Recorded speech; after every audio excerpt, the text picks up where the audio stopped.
This week on the StressLess Camping RV Podcast, we visit the RVMH Hall of Fame and speak with the new director, Jose Rodriguez. Jose is enthusiastic about this remarkable place that he came back to help run it. And he's doing a super job. Wait till you see. Speaking of new, we also have a look at the first viable EV motorhome. No, for real. Yeah, for real. And we travel down a singing road. We have this week's podcast along with the notes and stories that go with this episode 322 and the discounts, deals, and helpful tips and more at our home on the web at StressLessCamping.com. We really appreciate your likes and shares. Thank you for joining us for StressLess Camping Podcast number 322. StressLess Camping. I'm Tony. I'm Peggy. And we're two RV industry veterans who travel part-time in this travel trailer. Along with these bears. Looking to share big adventures and help you with great tips, tricks, and discounts. Usually the bears get thrown over on the bed so that they're not in the way, but this week we thought we'd include them. Yeah, the bears come from different places that we've stopped, and they each have like a little origin story. Yeah. So. But for those of you who know me well, surprisingly, they do not have names. Yeah, that is a surprise. They're just the bears. They're just the bears. I had a friend one time who had a whole bunch of like goldfish in a pond. She just called them sushi. Oh. Wow, there's something fishy about that. Okay. If you have one of those propane RV fridges, the gas electric, what they call gas absorption fridges, I visited a place this week where they actually rebuild the mechanism. So if you have one of those fridges and it's failed or, just over time stopped working, you can actually get the entire mechanism that cools the fridge, and it's not a difficult job to replace it, and it's not expensive either. And that's in Indiana, right? Yeah, that's it's in Shipshawana. I believe they'll Shipshawana you the parts, I think. But anyway, we have a whole article at our home on the web about this place. It was remarkable. I went there not because of our fridge, but it's National RV Refrigeration, I believe it's called. And they also do air conditioners. Yeah. And speaking of air conditioners, we have news. We did swap our air conditioner. We have been testing a new air conditioner.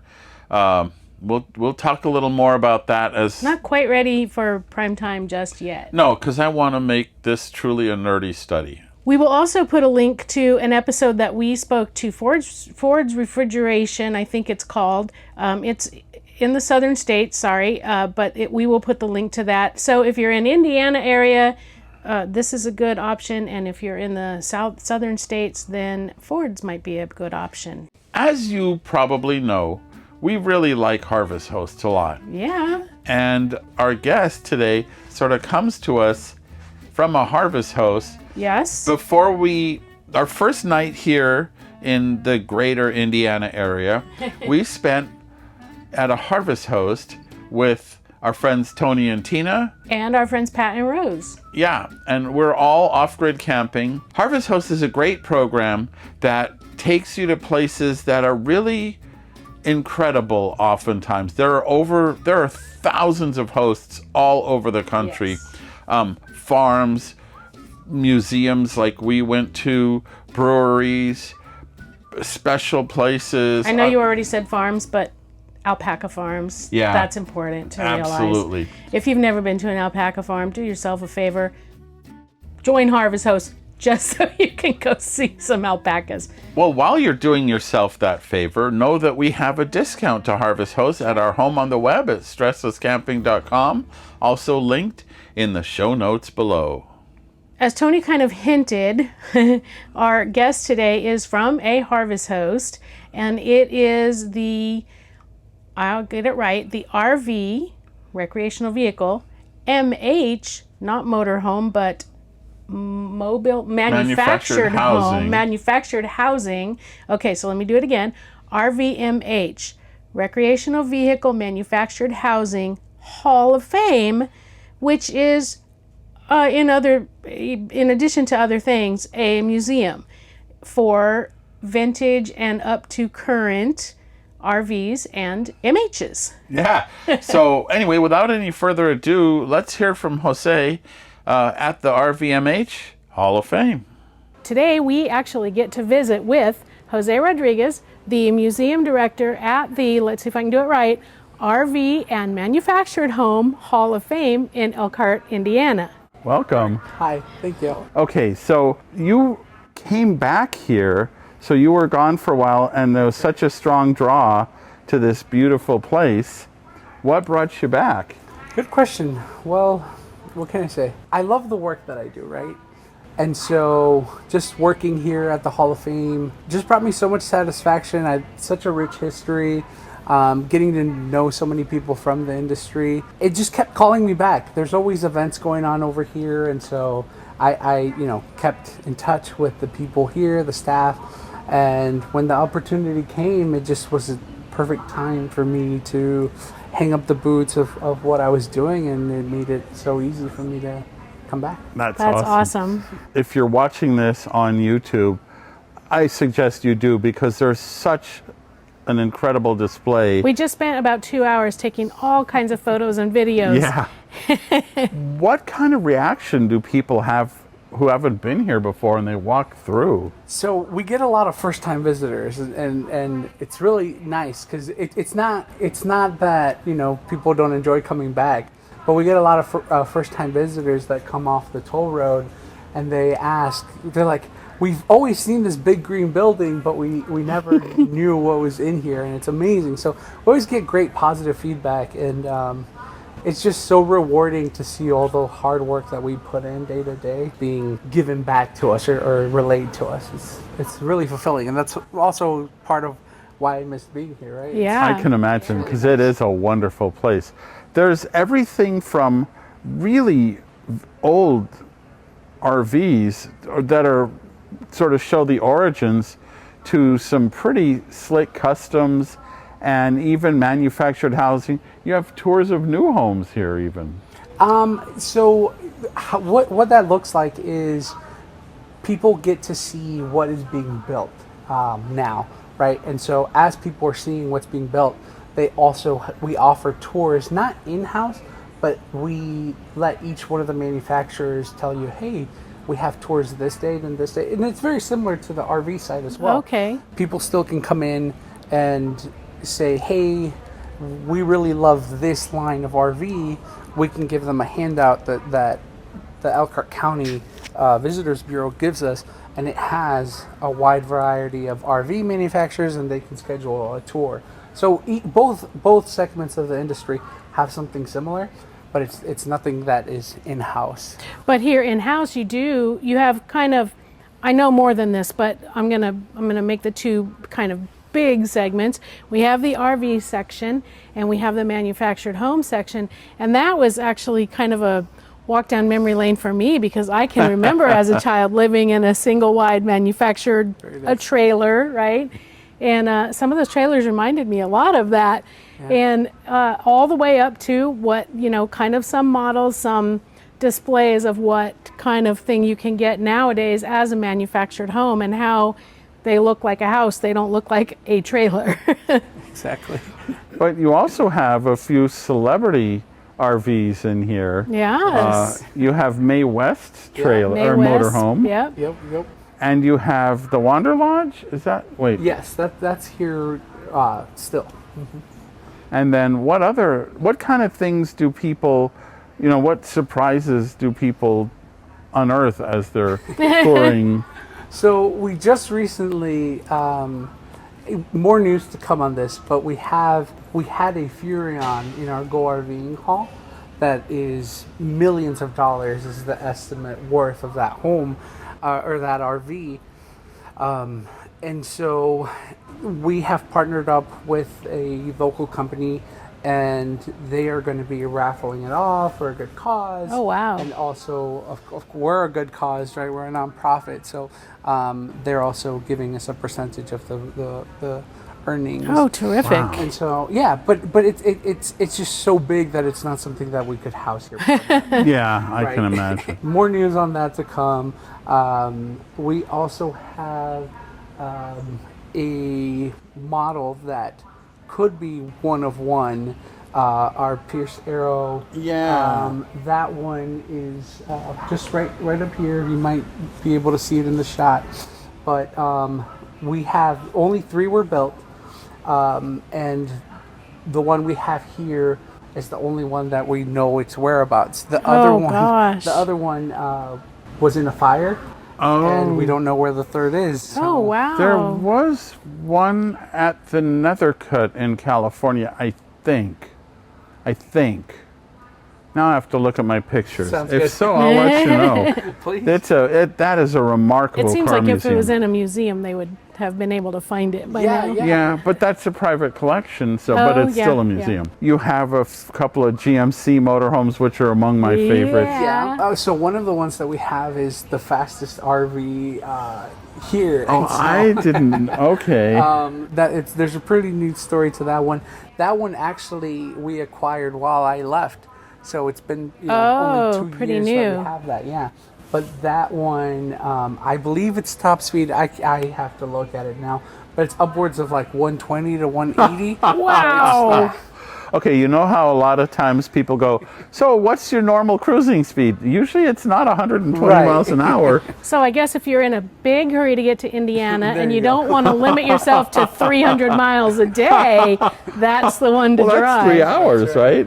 You get 300 miles in 3 hours. Yeah, you could go 800 miles a day super easily. We just need a bit of tunnel.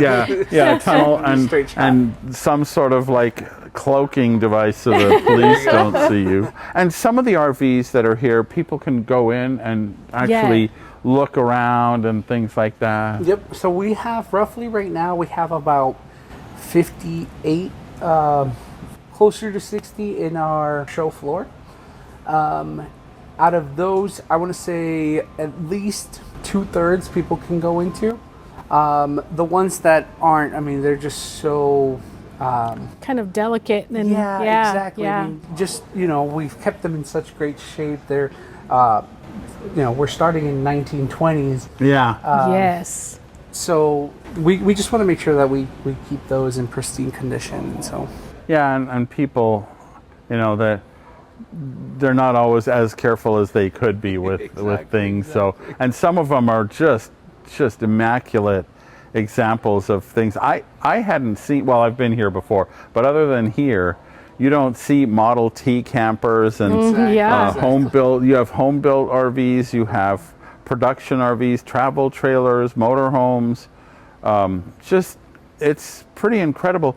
But you also have an enormous library of material. yes, and we're always working on that said library. We have a lot of improvements that we want to do. At some point, we want to figure out what's the best way, and with technology and just the help of AI, hopefully that's something that in the future we can do.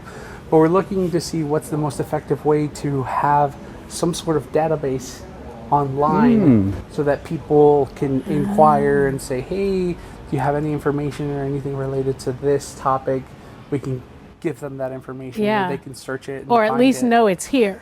Or at yeah, least, at the very least. at right, least know exactly. that if they drive here, you can have the information. Exactly. So Yeah. that's something that we're working on. We're working tirelessly on finding interns that can help us with that. We're just a small group, so we're working on that. We have a lot of antiques that we are currently categorizing and sorting out. That's all part of this grand idea that we have to sprucing up the museum, build better exhibits, and with that, obviously, also have just more antiques and things that are era related in the museum. So we're excited about that. That's pretty very cool. cool. So I saw a Cortez, one of my favorites, and also the 1935 covered wagon travel trailer. We have talked before with Karen Musser Nortman, and she writes a book series called The Travel Trailer. Oh, that's awesome. time travel trailer, and that's the kind of RV travel trailer that the person in the book owns. And when she goes to sleep, she wakes up in a different time. So that was really exciting for me to see. That was fun. That's awesome. Do you have, if they don't listen, so they don't get sad, do you have a favorite down there? Oh my gosh, I do. I do. So it's our Hunt House car. If you think driving down the road in 1935, because you can drive it, it's drivable. That thing looks like a spaceship. It right? Yes, totally does. yes. So that is my favorite. Just thinking of like what people's impressions would have been seeing that out in the road. Yeah. And so that has a special place in my heart. In the 35s, we have that whole section that they're all very similar, but in different colors. Yeah. So I believe it's the York. It's a bright electric blue. That's also one of my favorites. But yeah, I would. Those would be my go-to if we were in a fire and I had to save 2 of them. I can pick one up on my back. Let's hope not. Right. Let's. Just don't even say that. And there's some new technology down as you first come in too from manufacturers. I saw a Sylvan Sport Go trailer. Yes. We saw a little Jayco and some components. So. And the display of the manufacturing plant, I really like that. Right. And there's that's super so cool. if you haven't been here recently enough to see it, it's a model of a manufacturing plant with a travel trailer or a fifth wheel, and there's a recorded voice that tells you this is step 1, they do this, and then they do that, and then they do that, and you can watch them go. So if you can't visit a plant for some reason, you can at least visit a virtual plant, a model plant. That's really cool. Yeah, that is really neat to see.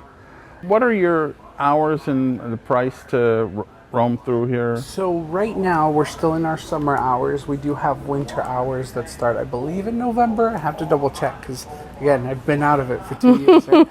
But right now our hours are Monday through Saturday, 9 to 5. And then Sunday we're open 10 to 3.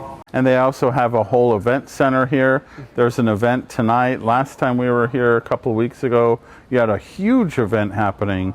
This is where a lot of dealers come to look at the latest RVs. That's right. Coming up soon. And you're a Harvest host. That's right. That's right, yes. So people can stay for Harvest Host. People can do same-day reservation even.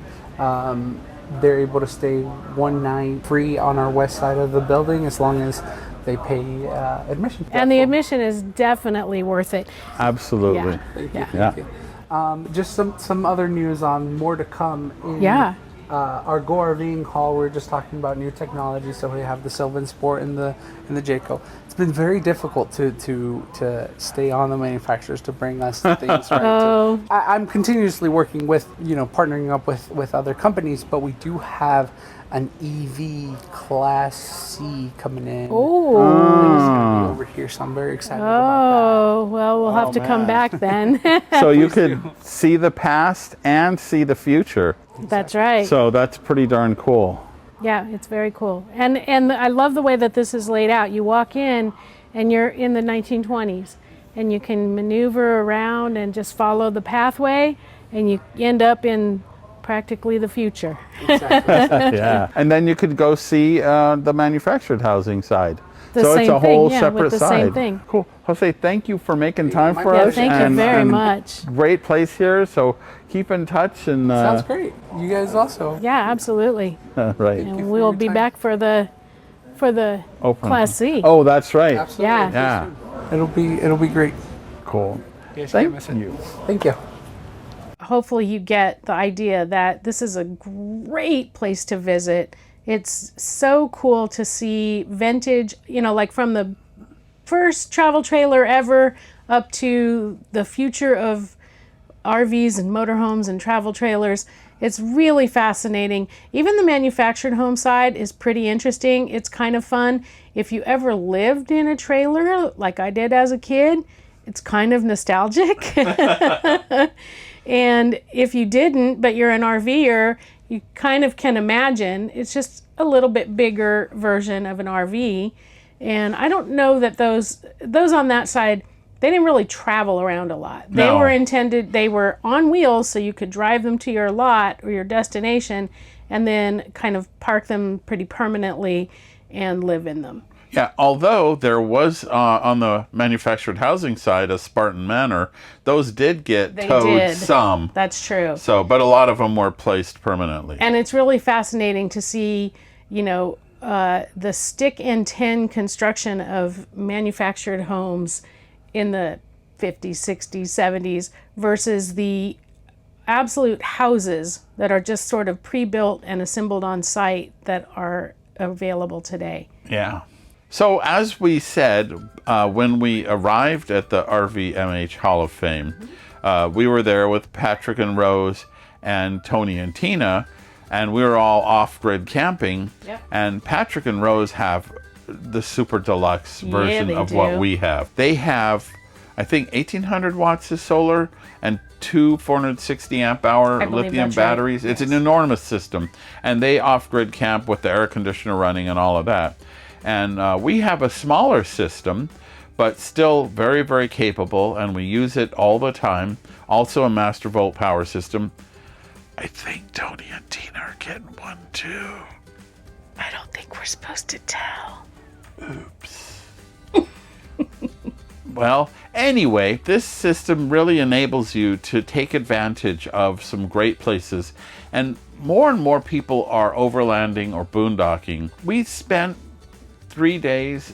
We spent camping. 2 days at ABC Upfitters. They had a sort of an open house, and with their kind of companies that they represent, and we just mooch docked in their driveway off the grid, showing off our master volt system that they had installed. Yep. So it was kind of a mutual beneficial. We had a place to park, and we got to help with the open house, and they got to use our real life example. Yeah, but also we heard them talking to people who were interested in solar and lithium upgrade, and some were just basically, I want to be able to run my fridge while I'm driving down the road. Right.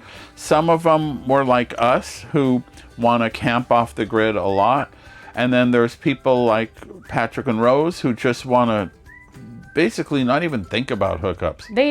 I don't think they hooked up even when we were at a campground that had hookups. Right, well, they were showing off how well the system worked. Anyway, the point is, ABC Upfitters will really vary a system and build it to your specifications. And if you decide down the road, gosh, I wish I could do a little more or something different, they can also upgrade your system. So you're not just stuck with the system, you're not stuck with just one system. Right. They're very accommodating to how you camp today and how you may camp tomorrow. So if you want a reliable, perfectly designed system that will help you accomplish your camping goal, you can give our friends at ABC Upfitters a ring. At 574-333-3225. That's 574-333-3225, or right below here. Or right up here. Or somewhere, there are links to visit ABC Upfitters virtually and find out more. But speaking of rings, which is a sound, what if you're wow, driving? That's a stretch, isn't it? But not a bad segue. You're going to want to check out what's it called? The playlist on our YouTube channel of Goofy USA. And you're going to learn about singing roads. Oh, Yeah, not like that. I'm sure that's it. About a year ago, we had the privilege of going to the Thor display at the RVMH Hall of Fame, and something they had on display was a prototype EV Class A motorhome. Now, this thing was pretty neat, and we actually got to drive it around, and we have a full article at our home on the web at StressLessCamping.com and a video. EV motorhomes have been kind of like talked about for a few years, right? Right. And the kind of general opinion in the beginning was too impossible, never happened. Right, vaporware. Even last year, people were like, never gonna happen. So Well- Jayco introduced their EV motorhome, and we got a sneak peek at that, and it's on what's called the Harbinger chassis. And Harbinger is a company that makes commercial chassis for like delivery trucks and that sort of stuff. And they're a company that exists that is actually building this stuff. So your FedEx van or UPS van might actually be an electric van. And that makes so much sense.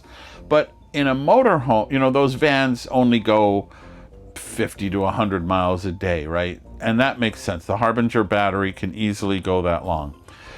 A motorhome, you might want to travel 200, 300, 400 miles. Right. So how do you do that? Well, Harbinger and Thor decided to put a 4-cylinder generator, like a little gasoline engine, but it's a generator under the floor of the motorhome. So when you get to the end of the EV range, actually it's before you get to the end, but hopefully not at the end. But when you get close to the end, the gasoline generator kicks on and recharges the battery as you're driving down the road. Oh. It makes a lot of sense, and it's a realistic concept that now Jayco is going to build. So looking at this new Jayco EVolve is what they call it. It's a Class A. It's really, really well appointed. It's quite a nice looking rig. It's a no slide. Hooray. It's very European design in that if you've ever seen the Winnebago Echo, the Echo has a huge compartment in the back, sort of under the bed. Well, that's how this is done too, because there's not a big diesel engine back there to have to accommodate. When we drove the Thor EV, there was a lot of kind of groundbreaking technology, and looking at how Jayco implemented it, some of the decisions I would have done very differently. Like there's propane aboard. Why? You have this monster battery. Just go electric. Go fully electric. There's gasoline aboard for the engine, but then you need propane for the heater, but Truma makes a gasoline-fired furnace.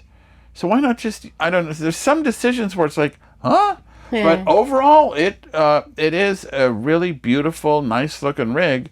However, it's $460,000 MSRP. Oh, is so that it ain't all? cheap. It's nice, but ain't cheap. Well, motorhomes, drivables usually aren't cheap because you're buying an RV, you know, a place to sleep and a thing to drive. Yeah, right. But you can get a lot of the similarly sized, like the Thor Ace or things like that, for a lot less than $500,000. However, I will say, as a proof of concept, there are going to be people who want this just because it really does look cool. Right. It's really nicely appointed, and it's definitely a standout RV. So check it out. We have a full story and a lot of pictures at our home on the web at StressLessCamping.com. Does that new drivable RV come with tire pressure monitoring? I would hope so. I would hope so.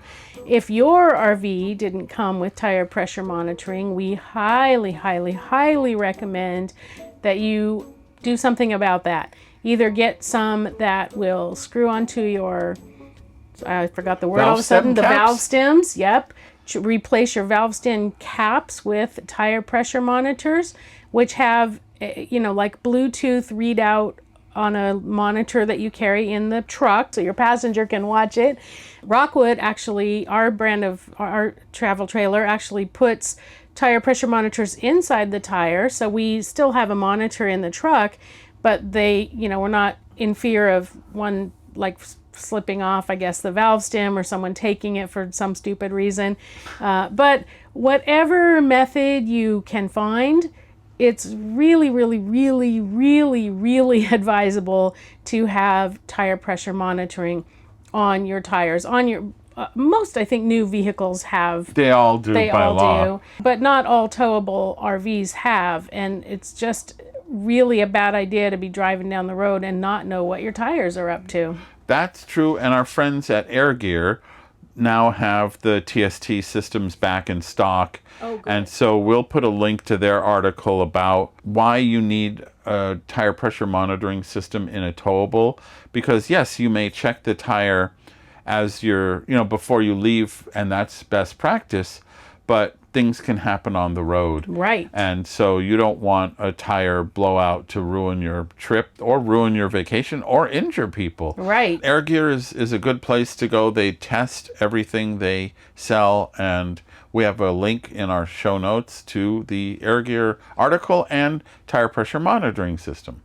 Well, last week's question of the week, we asked if you had ever owned a vintage RV. Some of you have. Some of you have, and got thank you. Some great pictures. Yeah, thank you for sharing those pictures. I was going to mention this in the beginning. We've been starting a lot of the episodes with history of different camping aspects, and last week we did talk about travel trailers, and this week we were going to talk about motorhomes, but then we talked to Jose, and that seemed a little bit repetitive.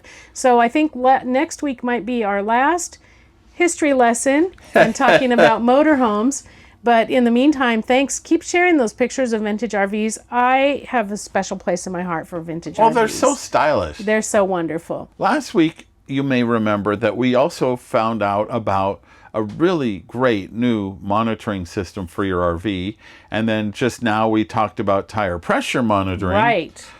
So the question of the week is, do you use any monitor systems on your RV? And if so, what are they? Yeah, what do you use? What do you use them for? Are they temperature? Are they water? Are they tire?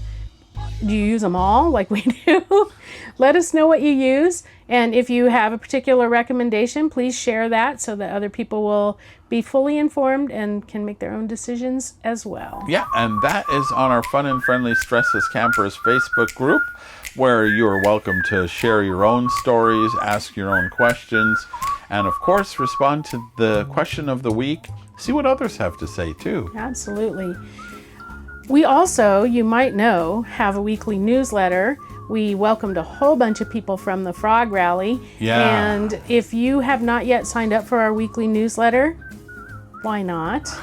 It is free, and we only send one a week, and we do have a link to the stories, videos, and podcasts that we think will provide you value, as well as a reminder that, hey, our podcast is available to download and listen to. Right, and sometimes the newsletter tells you things that either we recorded too soon and they're really late-breaking things, or they're things that we don't necessarily talk about on the podcast, like, hey, we're giving something away. Yeah, we do give away stuff. In fact, we do have another contest coming right up. We do indeed. You can sign up for the newsletter just about anywhere on our website, or if you scroll to the bottom, there's a newsletter sign-up form. And you will find on the website also, on the page that's labeled podcast, oddly enough, the show notes for all episodes, and in this episode, 322. You can also find our favorite products and services, including our new favorite product. Yeah, our shirts. We have all kinds of stuff: water bottles, shirts, hats, socks, t-shirts, cups. Yeah, t-shirts, polo shirts, all kinds of things with our logo on it. If there's a certain something that you collect with logos on it and it's not on our store, let us know, because we do have the ability to add some things, and some things are so wild, we're like, who would want this? But, if you want this, we'll make it so. Yeah, if we can. So, yeah, let us know, and hopefully you'll find something you like there. Or, of course, that's part of our whole favorite products and services, and a lot of things have discounts and all of that. Right. So, check it out. Of course, we are in all the social places. Yes, indeed. But the way to find us is to start at StressLessCamping.com, and at the top of just about any page are links to all the places that, let's be honest, we're all wasting a bunch of time, and it's kind of fun to do so. If you are listening by audio and you don't want to miss any episodes of the StressLess Camping Podcast, it's free! It's free to subscribe on any podcast catcher, and we are saving you a seat around our virtual dinette. Yeah, absolutely. Or our virtual campfire. If you are watching on YouTube, don't forget to like and leave a comment. We always appreciate what you have to say. Yeah, comments are great fun to read and reply to. And honestly, they help. They help us, because if no one ever indicates that they're watching, then YouTube is not gonna think that we're important, and we are. I don't know. We're legends in our own mind. In our own mind. But that interaction really does help kind of boost our ratings, so to speak. And that way we will show up on more people's search results. And that's what it's all about. Getting more people in our group. And if you found something you liked on our website, of course, it's a great thing to share and help others discover that they too can be stressless campers. Well, with that, that's what we have for you this week. We hope you enjoyed our tour of the RVMH Hall of Fame. Look at the future, at that new Jayco. And with all of that, stressless camping. But if they don't listen, so they don't get sad, do you have a favorite down there? Oh my gosh, I do. Oh. I do. So